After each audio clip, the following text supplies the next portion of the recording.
खुशियां मत मनाएं कि किसी को तकलीफ हो जाए, किसी को तकलीफ हो जाए, इतनी खुशियां मत मनाएं। 90-20 आते हैं यार लाइफ में, 90-20 आते हैं, it's a part of our life, you know. और हमें इन चीजों को सीखने की जरूरत है, अभी से है, बचपन से है, क्योंकि अभी आपका मन कोमल है। आप घर जाओगे ना तो नहीं कर पाओगे। सचिन सर जो थे वो बहुत ही महान व्यक्तित्व क्यों थे? जब यहाँ आए थे हमारे सलमान जी, अभी तो नहीं रहे, वो कहते थे कि भाई सचिन सर के लिए मैंने ऐसी गेंदें तैयार की है कि भाई वो उठा के मारने की कोशिश करेंगे और बाउंड्री लाइन में लगते रहेंगे। अब भाई क्या है कि सचिन सर खामोश खामोश एंड खामोश खामोश, जवाब फील्ड में 7 छक्के जाते थे। लास्ट में सलमान जी को भी दिखाई देने लगा था उनका सपना, मेरे सचिन सर था इसका। अब रही बात की एक और बात का मैं चर्चा करना चाहूंगा कि भाई सचिन सर जो है वो फर्स्ट क्लास से एक मैच में ब्रैड हॉग ने उन्हें बॉल मारा और उसके बाद मैच के बाद गए, sir please please please please please give me your autograph. मैंने आज धरती के भगवान को मैंने कॉल किया, उन्होंने हस्ताक्षर दिया और लिखा ये दिन तुम्हारी जिंदगी में दोबारा नहीं आएगा। सोचिए कितना कॉन्फिडेंस था, कितना कॉन्फिडेंस, नहीं आएगा। उसके बाद मैं बता दूं 35 पारियां हुई, 35 पारियां, कभी गोल नहीं कर पाए, कभी आउट नहीं कर पाए। तो आपका डेडिकेशन आपको औरों से अलग करेगा। ऐसे बहुत सारे एग्जाम्पल्स हैं, कितने बताऊं। मैं एक छोटी सी कहानी आपको बताने वाला हूं, सुनिएगा, झारखंड की है। एक इंसान था जो जिनके बाबूजी जो थे वो एक शॉपकीपर थे, बहुत अच्छा उनका बिजनेस चल रहा था, बहुत अच्छा खासा पैसा भी कमा रहे थे, सब कुछ ठीक था। और जो वो लड़का था, जो वो इंसान था, वो पढ़ने में बड़ी अच्छा था, नंबर खूब आ रहा था। और उनके बाबूजी जो थे वो पैसे को बांट रहे थे, शादी है ये लो, ये है वो लो, ये है वो लो। खपड़े का मकान था, खपड़े का मकान था जी। लेकिन जब वो बीमार पड़े उन्हें पूछने कोई नहीं आया। सब कहते हैं कैसे हैं जब तक आपके पास पैसे नहीं। ये एक पहले का डायलॉग है, सब कहते हैं कैसे हैं, लेकिन उनको जब पूछने कोई नहीं आया तो लास्ट में किसी तरह उनको बचाकर घर लाया गया, कहीं कैसे पैसे इंतजाम करके। और उसके बाद शुरू हुई तानाएं, ये करो वो करो, सब्जी में तो दिस दैट बहुत सारी, सुनता रहा, खामोश खामोश और खामोश। लेकिन हाँ, वो दिल में आग जल रही थी, वो दिल में आग जल रही थी भाई कि मतलब आज मेरे को गोली पूछ रहा है और कल सब पूछ रहे थे जब उसकी बारी थी। धैर्य रखा, धीरे धीरे कुछ काम करने लगा। और उनकी पहचान तब बनी जब 23 साल की उम्र में 2 साल की दो किताबें लिख डाली, धीरे धीरे आगे बढ़ा और उस जिलों से आज खड़ा कर दी करोड़ों की संपत्ति अकेले अपने दम पर। आज वो रुका नहीं, कोरोना आया, उसे तोड़ने की कोशिश की, लेकिन वो कहीं टूटेगा जो कि चट्टान से टकराने की आदत रखता हो, वो टूटा नहीं, लड़ता गया और लड़ता गया। बस खामोशी और अपने काम के प्रति डेडिकेशन। क्योंकि जो इंसान डेडिकेट होकर काम करते हैं ना, उनके साथ गौर होते हैं। डेडिकेट होकर काम किए और धीरे धीरे आज अपनी पहचान बना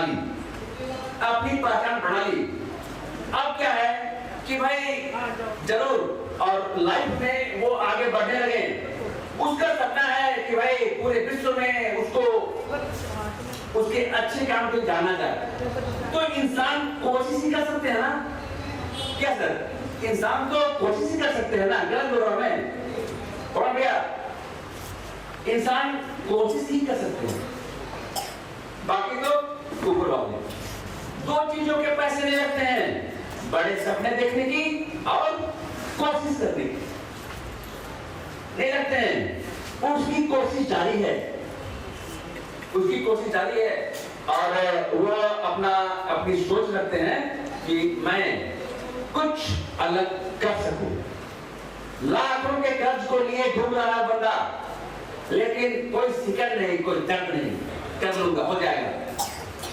लाखों के कर्ज में दबा हुआ बंदा आज भी एक शेर की तरह निकलता है, क्योंकि स्वामी विवेकानंद बोलते हैं कि उस दिन घर से मत निकलो जिस दिन तुम्हारे चेहरे पर उदासी हो। क्यों इस बीमारी को दुनिया में फैला रहे हो? इस बीमारी को दुनिया में मत फैलाओ, बाहर मत निकलो इस तरह। आज भी वो लड़का बिल्कुल जुझारू है, काम और मेहनत से हार नहीं मानता है, और वो लड़का कोई और नहीं आपके सामने खड़ा है। ये मेरी कहानी है, इट इज माई स्टोरी। और हारूंगा नहीं उम्र भर, किसी और से नहीं, खुद से वादा किया मैंने, कभी नहीं हारूंगा। और दुनिया की कोई ऐसी किताब नहीं जिसे मैं पढ़ा नहीं सकता। वक्त आता है, सब्र किया, धैर्य रखा और बहुत धैर्य रखा, और इसकी एग्जाम्पल है हमारी रीना मैम। क्या रीना मैम धैर्य रखा? आप तो मेरे को अच्छी तरह जानते हैं ना, मैंने कितना धैर्य रखा। कोई इतना धैर्य रख सकता है? जोर बोलिए। नहीं रख सकता है आपके ऐसा धैर्य, बहुत धैर्यवान है। धैर्यवान नहीं है, बस इस पर रखते भरोसा और चेहरे पर में मुस्कान।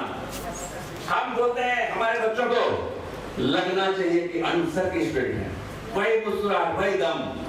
बैक बेंचर्स को लाकर टॉप में खड़ा कर देता हूँ, लेकिन नंबर से नहीं, सिर्फ नंबर से नहीं, क्वालिटी होनी चाहिए, मल्टी क्वालिटीज।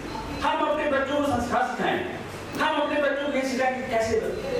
अरे यार, हम तो हर अपने बच्चों को बनाने मशीन, पढ़ो पढ़ो पढ़ो पढ़ो पढ़ो, क्या कर लोगे आप? पढ़ के क्या कर लोगे? कुछ नहीं करोगे, नंबर लाओ, ठीक है, वो तरीका है, तरीका। क्रिकेट का फील्ड एक ही होता है, एक ही शॉट में छक्का लगता है और एक ही शॉट में आउट होते हैं। वो तरीका मेरे पास है, अनूप सर के पास, जो तरीका किसी के पास नहीं है। अब आप बोलेंगे अनूप सर पर ज्यादा बोल रहे हैं कि भाई किसी के पास नहीं है। मैं ये कह रहा हूं कि आपसे बेहतर कोई नहीं है, जानिए। ये मैं नहीं बोल रहा हूं, ये स्वामी विवेकानंद के वर्ड है। लेकिन आप भी सबसे अच्छे हो, गलत बात है। अपने आप में जिस दिन आपका विश्वास आएगा ना, उसी दिन आप काफी आगे बढ़ जाओगे, काफी आगे बढ़ जाओगे। याद रखिए, बहुत सारी स्थिति है जिसे भूल रहे हैं। आज जब मैंने अपने YouTube channel Samriddh motivational speaker को की शुरुआत की थी, farewell speech by Anoop sir, आप भी लगता है होंगी, farewell speech by Anoop sir, 17 minute का वीडियो था। और उसके बाद मैंने उसमें रख दिया क्या, अपना फोन नंबर दे दिया।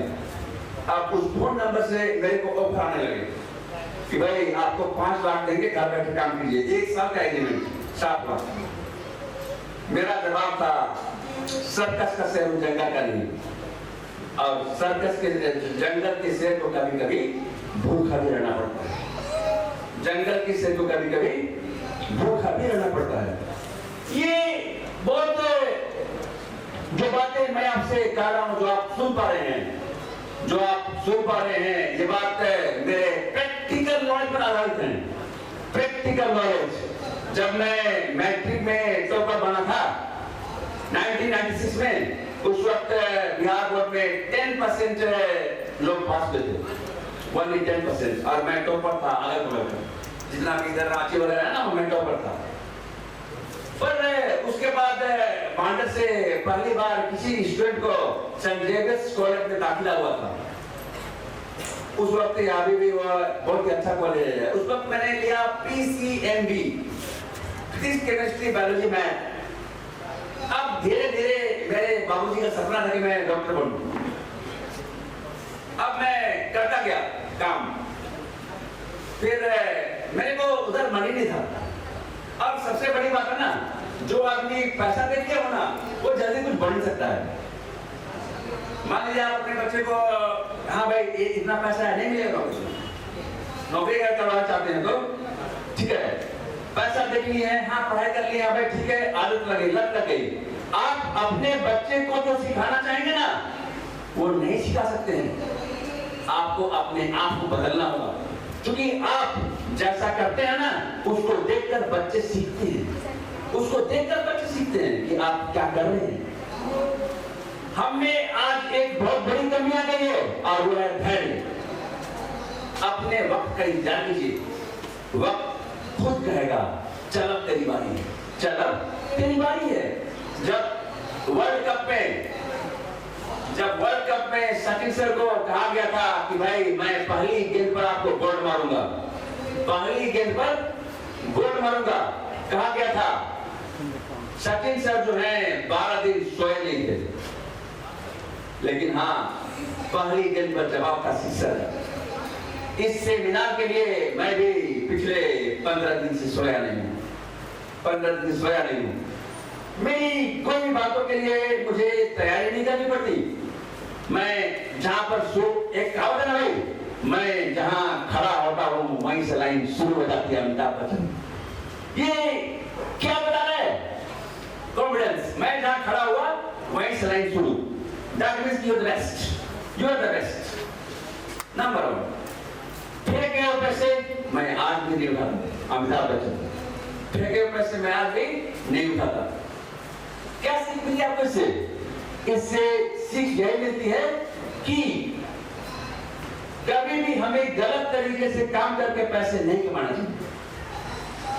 अब एक और डायलॉग है सलमान खान जी का, मुझ पर एक एहसान करना कि मुझ पर कोई एहसान मत करना।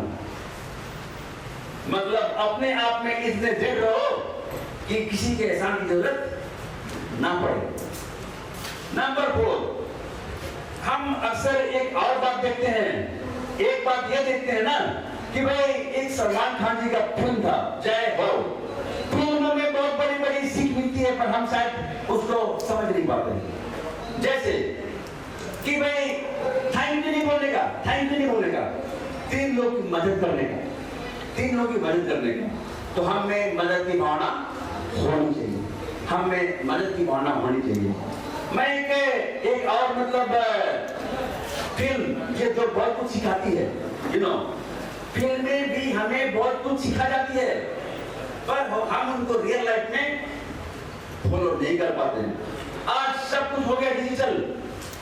मेरे एक चीज को आप गहराई से सुनिएगा, मैं अभी बताने जा रहा हूं कुछ बात को, उसको गहराई से सुनिएगा कि मैं जब एक बहुत ही इंपॉर्टेंट बात जिसका वर्णन मैं करने जा रहा हूं कि लाइफ में 2 बातें ऐसी है जिसे हमें याद रखना है।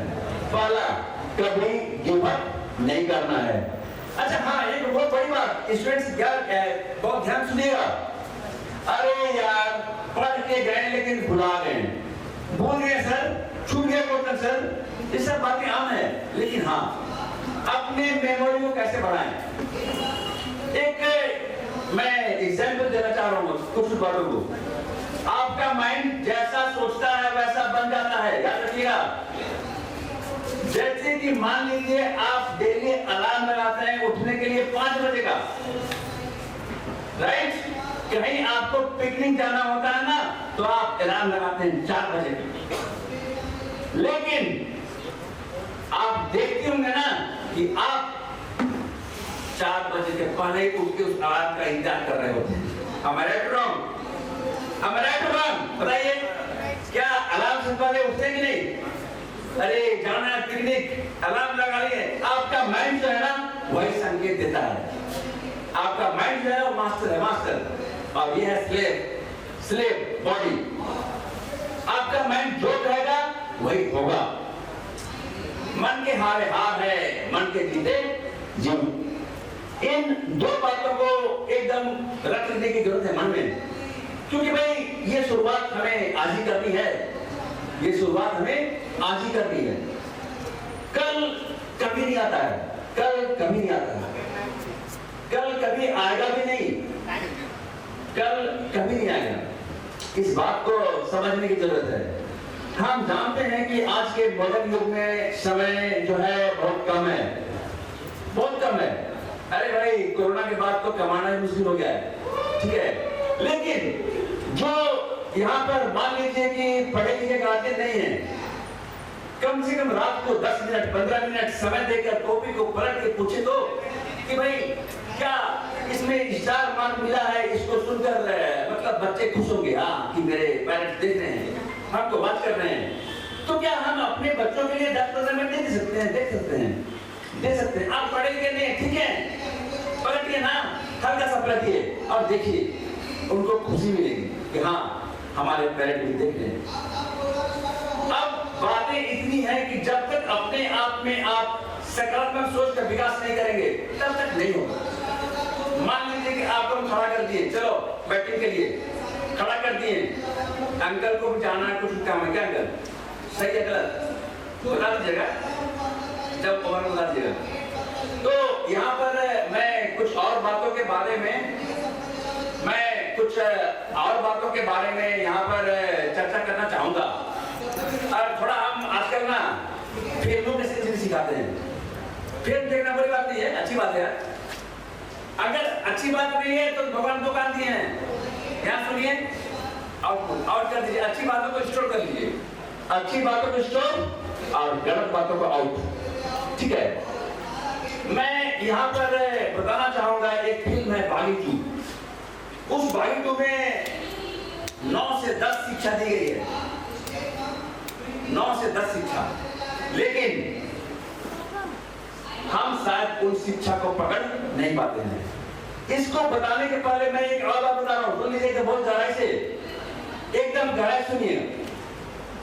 मेरे जितने भी करीब मतलब 1200 वीडियो, मैंने 1200 वीडियो बनाए हैं YouTube में, और अटेंडेंटली जहां मेरा माइक ट्राइपॉड शुरू हो गए, साउंड नहीं आ रहा है, क्वालिटी सही नहीं है, जब लोगों ने मेरे पास साउंड सही नहीं है, क्वालिटी नहीं है, ये 7 साल से 60 साल तक के लोगों के लिए है, तब मैंने जवाब दिया अपने हजारों वीडियो में। उस दिन तो भूल गए जिस दिन एंटीना को हिला के बोल रहे थे फोटो आया, नहीं आ रहा है, थोड़ा झिलमिला रहा है यार, हाँ आ रहा है, देखो 3 लोग लगे रहते थे। कंफर्ट जोन से बाहर निकलना होगा, धूप में तपना पड़ता है, बारिश में भीगना पड़ता है, ठंड में ठिठुरना पड़ता है, और तब जाके मिलती बनता है कुछ शख्सियत। एक बात बहुत गहराई से मेरे को कहनी है, अमिताभ बच्चन जी जो आज सदी के महानायक हैं, जब उनकी मोटी आवाज के चलते उन्हें ठुकरा दिया गया था वहां से, उसके बाद जंजीर वगैरह टॉप क्लास फिल्म देकर वो बन गए एक सुपरस्टार। लेकिन परिस्थिति वक्त जब उन्होंने एबीसीएल कंपनी की स्थापना की, वो घाटे में चला गया, उनकी उम्र थी 58 साल, 90 करोड़ रुपए के कर्ज में वो फंस गए। जब धीरू भाई को ये मालूम चली तो अनिल अंबानी जी को उनके पास भेजा कि इनका वक्त अच्छा नहीं चल रहा है, मदद थोड़ा कर दिए। पर पता नहीं अमिताभ बच्चन जी जो है, उनके दिल ने इसकी इजाजत नहीं दी। उन्होंने अपने दोस्तों से कर्ज पैसे उधार लिए हुए थे, लेकिन इजाजत नहीं दी। वो पैसे इतने थे मेरे भाई और बहनों कि उनसे उनकी सारी दिक्कत दूर हो जाती है। वक्त बदला, समय बदला, और फिर से उन्हें काम मिलने शुरू हुए। केबीसी मेरे भाई और बहनों, कौन बनेगा करोड़पति, कौन बनेगा करोड़पति। जब कौन बनेगा करोड़पति शुरू हुआ तो उसके बाद आप यहाँ पर कौन बनेगा करोड़पति में केबीसी से उनकी पहचान बढ़ने लगी। जब वो 58 इयर्स के थे तो उनको क्या मिला, 58 इयर्स के थे, 90 करोड़ के कर्जदार थे, आज 82 इयर्स के हैं, 3500 करोड़ के मालिक। मेरे भाई और सज्जनों, पहला सवाल 5,000 रुपए के लिए आपने सुना होगा केबीसी कौन बनेगा करोड़पति। इसलिए मैं कहता हूं never give up, never give up and never give up. कभी हार नहीं माननी है, चट्टानों से टकराना है, समुद्र को पी जाना है, ये हौसला होना चाहिए। आपके जेब में पैसे हो या नहीं हो, वो दम, वो ताकत होनी चाहिए, वो ताकत होनी चाहिए। और इसका विकास हम कैसे कर सकते हैं? इसके विकास को करने के लिए हमारे मन में एक शक्ति होनी चाहिए। डॉक्टर साहब जो स्पेशलिस्ट हैं, हीरो हैं, रियल लाइफ हीरो, ये बोल चुके हैं अभी खुद कि आजकल लोग, बच्चा लोग पढ़ते पढ़ते खुद बन जा रहा है मरीज। मैं जब सर के पास एक बार लेके गया था अपने भाई को रात में 12 बजे, सर ड्यूटी में नहीं थे, सेंटीमीटर में ड्यूटी में नहीं थे, तो बोले कि हाँ अनुची से करवा लीजिए। हम वो सब करवाएं। फिर बोले कि कोई बात नहीं है, तो मतलब टेंशन बहुत लेते हैं सर, मैंने इनसे कहा। तो फिर सर बोले ना, अरे टेंशन में अगर लेते हैं तो उससे तो आप ही हैं। क्या सर आपने क्या करना कि आपको खुद ही हमको ना भाई टेंशन नहीं लेने का। टेंशन क्यों ले? मैं ये कहना चाहता हूँ ना यार, मैं क्या लोड नहीं लेता, लोड नहीं लेता। क्या करेंगे लोड लेके? जो होना सही है तो होगा सही है। जब मैंने किसी का बुरा नहीं किया तो ऊपर वाले मेरा बुरा कैसे कर सकते हैं? नहीं कर सकते हैं, कभी नहीं कर सकते हैं। अब यहाँ पर एक छोटी सी फिल्म है, उसके बारे में मैं चर्चा करना चाहूंगा 2 मिनट 3 मिनट के लिए। बागी की, जब मैंने बागी 2 के बारे में बताया था उसको मैं शूट कर रहा था, हमारे सभी शिक्षकों ने कम से कम 20-25 लाख बागी 2 देख लिया था कि भाई अनुसार इतना नॉलेज दे दिए इसमें। बागी 2 एक फिल्म है टाइगर श्रॉफ की। टाइगर श्रॉफ जब स्टार्टिंग में उसको सीन में दिखाया जाता है कि एक लड़की को कस के मारने की कोशिश की जाती है, और उसके बाद मतलब कि वो आईसीयू में फिट होकर जाती है सीधे गुरुद्वारा, और बार-बार चेहरा फेर के चली जाती है। तब बोलती है कि क्या बेटा तू रोज यहाँ पर आती है और चली जाती है? तो बोली क्या करूं बाबा, कोई है ही नहीं जो कि मेरी मदद करे। अब तो इन पर से गुस्सा उठ रहा है। बोले ना बेटा ना, ऐसे ना बोलते, बस सच्चे दिल से धन रख के जरा दिल से मतलब कुछ सोचो, जरूर किसी ने इन्होंने किसी न किसी को तुम्हारा नहीं सुना होगा। क्या सीखा? धैर्य, सब। उसके बाद सीधे सीन आता है कश्मीर का, रणवीर प्रताप सिंह। आपने क्या किया, क्यों मतलब मारा? सर उन्होंने सब कुछ सही किया, लेकिन उन्हें तिरंगा नहीं जलाना चाहिए था। मेजर यस, उन्होंने तब कहा कि now you are going the base and मेरे आने के पहले 40 किलोमीटर ग्राउंड पूरा बजाना चाहिए। यस सर, निकल पड़े। अब उसके बाद अगला सीन आता है, अरे देख यार हम लोग ऐसे भी रह के पत्थर खाते रहते हैं, तेरा फोन बज के पागल हो जा रहा है। तब हेलो रोनी, मुझे आज तुम्हारी मदद की जरूरत है। अरे ये लड़की जो है जाना मत, उनकी मंगी पर होने वाली थी, जाना मत, 4 साल से ऐसा तुमको मदद से बुला रही है। लेकिन एक भावना कि भाई उन्होंने वादा किया था कि मतलब कि मैं कभी भी मुसीबत में साथ दूंगा, तो भाई आप किसी से मुसीबत में साथ देने की वादा करते तो निभाना पड़ता है। वो निकले और उसके बाद फिर से गए अपने कर्नल के पास और बोले, कर्नल के पास बोले कि भाई सो मेरे को छुट्टी चाहिए। तो बोलते हैं छुट्टी छुट्टी छुट्टी, कल ही मैंने इंक्वायरी से बचाई और छुट्टी चाहिए? Yes sir. क्यों चाहिए? परसों का mission. There is nothing personal army. Sir 4 साल से छुट्टी नहीं ली। ठीक है, तो आप जा रहे हो तो जाओ, लेकिन हाँ 7 दिन के बाद यहीं पर। अब इसमें वो निकल पड़ते हैं अपनी मंजिल पर। यहाँ पर तीसरी चीज मिली, मैं बताऊंगा अभी। अब जब वो आगे बढ़ने लगे, जाने लगे, तब जब उनसे मिले, उनकी बच्ची खो गई थी। उनकी बच्ची जब खो गई थी तो उसको तलाश करने के लिए बहुत सारी चीजें वो करने लगे और सब तरफ रिपोर्ट उनको नेगेटिव मिला। अब लास्ट में जब लास्ट में मैं बता रहा हूँ, तो उसमें जब उनको मालूम चला कि भाई हाँ ये इनका काम है, हाँ ये इनका काम है, तब वो अपने अंतिम सीन में अपनी ओर जाने लगे। जब वो अपने मंजिल की ओर बढ़ने लगे ना, तो फाइनली वो जंगल में घुस चुके थे। तो इधर से कर्नल जी आते हैं उनके हेड और उधर से आते हैं ऑफिसर। तो हेलो ऑफिसर, कैप्टन का पता चला? तो कहा कि नहीं, हम लोग उसे ढूंढ रहे हैं, अगर आप उसे ढूंढ लीजिएगा तो वो बच जाएगा। तो जो कर्नल बचे बोले ना कि भाई मैं उसे बचाने नहीं आया हूं, मैं आप लोगों को उससे बचाने आया हूं।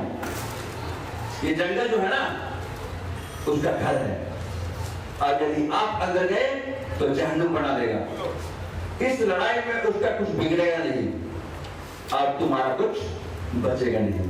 He is one man army, मैं इस फिल्म के थ्रू भी ये बताना चाह रहा हूँ, और अपने लक्ष्य के प्रति दीवानगी के थ्रू वो चले गए और अपनी मंजिल को पाया। मेरे कहने का अर्थ है कि you all are one man army.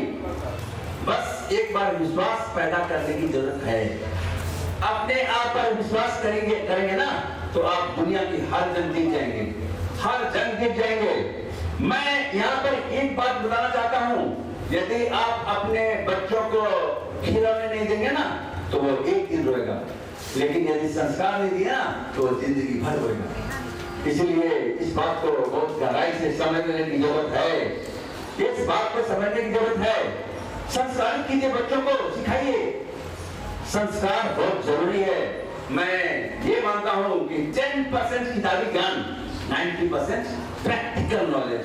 आज कितने भी बड़े बड़े डॉक्टर हों, बड़े बड़े एडवोकेट हों, बड़े बड़े जितने बड़े हैं अनुभव से, जैसे कि डॉक्टर्स बोलते हैं कि मैं प्रैक्टिस कर रहा हूँ, practice, I am in practice, still I am in practice, मैं प्रैक्टिस कर रहा हूँ और लाइफ टाइम प्रैक्टिस करता ही रहूंगा।